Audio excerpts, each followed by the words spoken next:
I've had this weekend circled on my calendar for months. So no matter how busy life got in Port Moresby, I wasn't missing this flight home. This weekend is not about escape or adventure. It's about showing up. I was on my way home to Kokopo, Eastern Britain province, to honor my late uncle. I come from Papua New Guinea, and in our culture, there are certain obligations you don't skip. You show up. Because it's not just expected, it's the right thing to do. This was one of those times. My uncle's final feast to celebrate his life wasn't optional. To me, it was a responsibility, a duty, and a way of paying respect to the man who gave my family land, and with it, a place to call home in the village. Sitting in the plane as we start to descend, everything changes. The cabin gets a little quieter, people sit up straighter, and I'm glued to the window like a kid. The clouds break open and suddenly I can see home. Patches of green, the coastline, the familiar shapes I've been waiting for. That feeling hits me every time. Anticipation mixed with relief. The wheels haven't even touched the ground yet, but in my head, I'm already home. I love the ride up to the village. You leave behind the concrete, the crowds, the heat in Kokopo, and suddenly the air just switches from hot and heavy to this fresh, cool mountain breeze. It feels like hitting the reset button. The road gets a bit rough when we're nearing home, but who cares? I'm home. The first thing I love about arriving home in my village is the fresh air and fresh fruits from my garden. Pineapples are in abundance at this time of the year, so of course I indulged in fresh, sun-ripe organic pineapples that I planted. After settling in, I was out in front of my parents' place doing a bit of cleaning. It's so nice and cool here at home, and sometimes it gets really cold. It feels good breathing in fresh, cool village breeze, which you will never find in Port Moresby. It's just different. I love this tall evergreen tree. It has become our unofficial home landmark.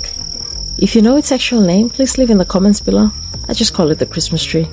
My parents grew a few of these trees when they first built our family home in the village, and now there are only 2 left. We've had so many backyard parties under this tree, took so many photos behind its trunk, so the tree has almost become part of our family memories as well. Cousin from next door dropped by earlier in the afternoon with some food. My girls and I sat down to enjoy the mumu, which is taro, ripe bananas, and fish cooked in coconut cream in an underground earth oven. Come and see what we're having. Oh, it's still nice and hot. Can you see the stick? Okay, so that is taro, banana and fish. Very nice and warm, straight from the earth oven. We call it mumu. It is so delicious.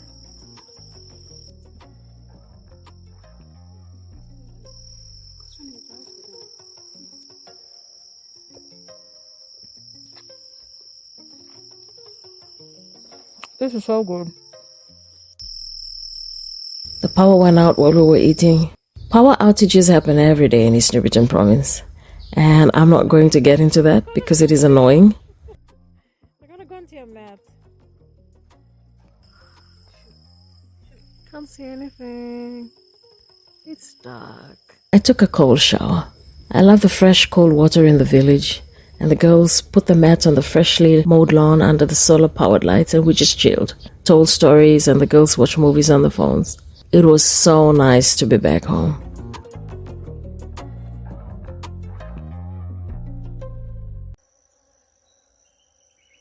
I was up early the next morning to watch the first rays of sunlight filter through my red bottle brush tree that was in full bloom. I know it's going to be a beautiful day. Today's Friday, and we're heading to my late uncle's traditional event.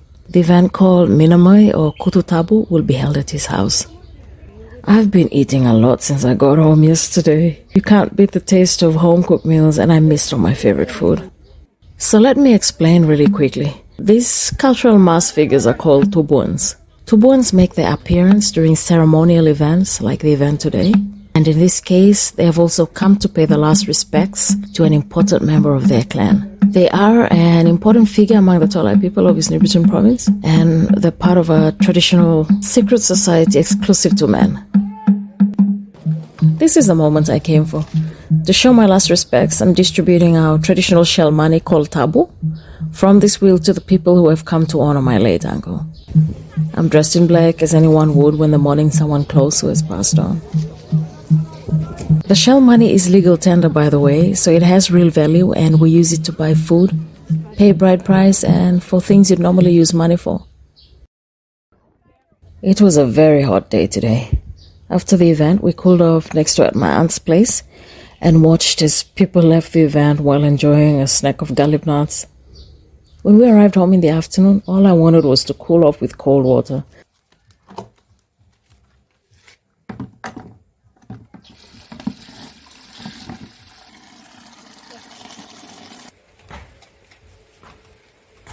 So I stood under my trees and shrubs in my garden and enjoyed an outdoor wash. Oh, that felt so good and refreshing, standing there under the trees with the water washing away the heat of the day. Then I prepared dinner. We were going to make aigir, that's cooking chicken and greens in coconut milk with hot stones. My dad harvested this island cabbage, or ibica as we call it in PNG, from his garden. The leaves are so big. We made a fire and heated the stones.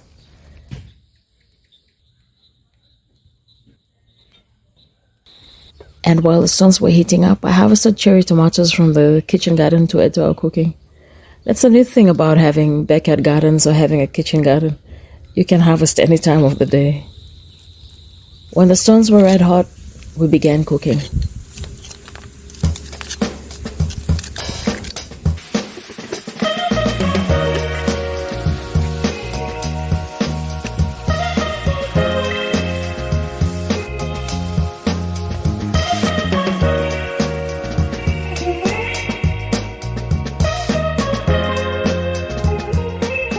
After about 20 minutes, dinner was ready.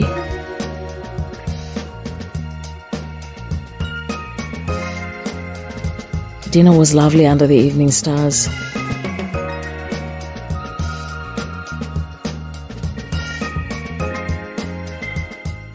On Saturday morning, the girls and I went to the food market in Kokopo. Mangoes, pineapples, and watermelons are in season during this time. By lunchtime, we were back home, and I quickly did some tidying around my plants and palm trees. I was returning to Port Moresby on Sunday. There's always so much to do and never enough time.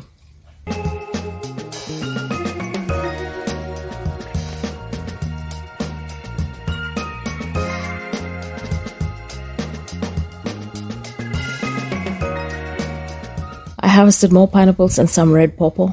And honestly, there is nothing more satisfying than harvesting food you planted yourself. When I first started cleaning my piece of land, I planted around 1,500 pineapples. Over time, I removed the ones that didn't taste as good and kept the sweetest ones. My piece of land is right next door to my parents' place, which makes everything so much easier. Sunday mornings are just so serene in the village. Nothing but birds chirping and roosters trying their best to wake everyone up. I checked the big apple mango tree for mangoes, but looks like the birds beat me to them. My other favorite thing is checking out my plants. Blooming plants make me all warm inside. They make me happy.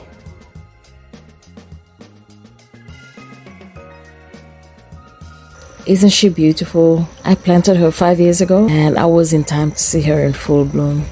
You can hear the bees enjoying the red blooms of this beautiful bottle brush tree. I hang up some planters on the tree, and the plants seem to be thriving well here.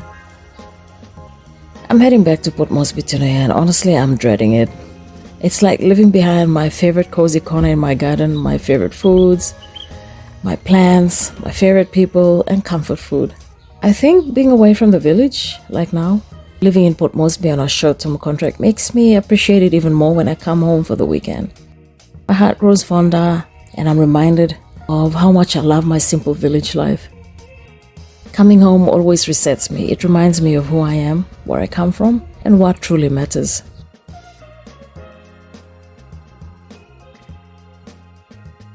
Thanks for coming along with me on my weekend back home.